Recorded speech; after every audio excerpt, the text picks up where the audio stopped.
सी general entry number 13 chapter dissolution.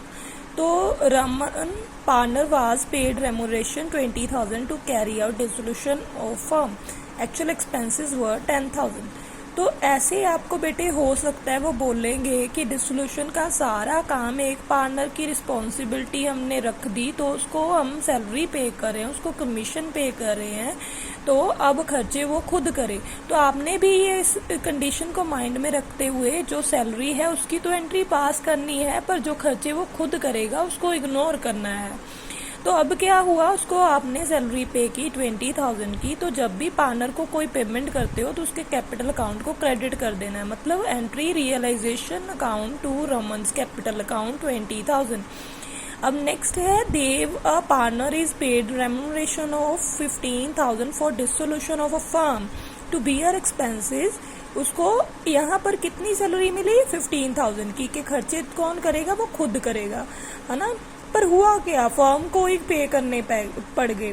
तो आपने उसके कैपिटल अकाउंट में जो सैलरी डाली थी उसकी एंट्री आई realisation to Dev's capital account, हो तो आ गई एंट्री, पर खर्चे खुद को आपको पे करने पड़ गए, इसलिए आप उसके कैपिटल अकाउंट को अब क्या कर दोगे, रिड्यूस कर दोगे। तो कैपिटल अकाउंट इंक्रीज कैसे हुआ था, क्रेडिट होके, अब डिक्रीज कैसे होएगा, डेबिट होके उसके कैपिटल अकाउंट में से टू बैंक, मतलब 8,000। जो खर्चे, जब खर्चे फर्म को ही पे करने पड़ गए, फर्म पर डबल बर्डन हो गया ना, एक तो सैलरी भी दी उस पार्टनर को, भी खर्चे तू करना, अब फिर से खर्चे खुद को करने पड़ गए, तो फर्म को डबल बर्डन हो गया। तो आपने दो एंट्री पास करनी है, याद रखना।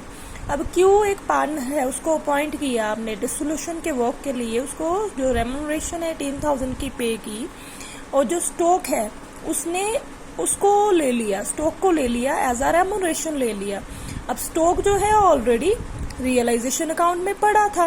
बेटे जब भी कोई पार्टनर, यू नो दैट ना, जब भी कोई पार्टनर क्या करता है, जब भी पार्टनर कोई एसेट टेक ओवर करता है, तो आप उस पार्टनर का रियलाइजेशन अकाउंट में बाय पार्टनर्स कैपिटल अकाउंट, मतलब एंट्री बनती है ना, partners capital account debit to realisation, जब वो टेक ओवर करता है।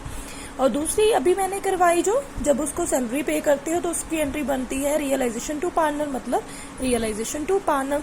अब यहाँ पर भी ये दोनों एंट्रीज आएंगी, इसीलिए ठीक है, एक टेक ओवर की, एक दूसरी। अब next very important entry is, मान लो आपके पास ना कंप्यूटर था जो इसको आपने प्रीवियसली रिटर्न ऑफ कर दिया था, अब वो बिक गया।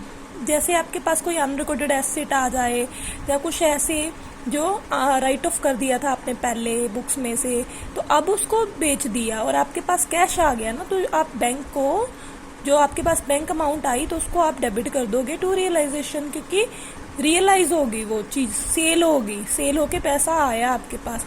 अब बेटे रियलाइजेशन के जो प्रॉफिट होते हैं, यू नो दैट कि यहाँ पर मान लो मैं रियलाइजेशन अकाउंट बना रही हूँ, तो रियलाइजेशन अकाउंट के प्रॉफिट इस तरफ आते हैं, तो उसकी एंट्री आप क्या डालते हो, जैसे ए और बी को दी तो आप एंट्री लिखते हो realisation to A capital account to B capital account. ये अकाउंट नहीं है, अकाउंट ए है, तो रियलाइजेशन टू ए बी, इसको नरेशन मान लो। तो आप इसी तरह से एंट्री पास करोगे प्रॉफिट की, रियलाइजेशन के प्रॉफिट की, realisation to A capital account to B capital account. अब नेक्स्ट पॉइंट है आपका लॉस का, तो लॉस इधर आएंगे ना आपके, तो लॉस को इधर लिखोगे आप, ठीक है। और लॉस की एंट्री क्या आएगी, A capital account, B capital to realization, तो इसीलिए लॉस की ये एंट्री पास कर दी। अब नेक्स्ट है पार्टनर एच, उसने लोन जो है 6,000 का सेटल बाय पेइंग 5,500। मैंने आपको पहले भी बताया था, जब भी पार्टनर का कोई लोन आएगा तो उसको पेमेंट की, तो उसकी सीधी एंट्री पेमेंट की, उसका लोन टू बैंक, तो 5,500 आ गया। अब बेटे लास्ट एंट्री है very important entry, there was contingent liability 75,000 की थी, उसको सेटल कर दिया आपने, पेमेंट कर दी। अगर पेमेंट कर दी तो सीधा रियलाइजेशन टू बैंक एंट्री आ जाएगी, पर यहाँ पर पार्टनर ने पेमेंट की है तो realisation to A's capital account entry आ गई, क्योंकि पार्टनर का नेम लिख लेंगे कैश की प्लेस पर। तो बेटे ये 20 entries are very very important for sure note, ठीक है ना, in your final exam. So kindly prepare these questions.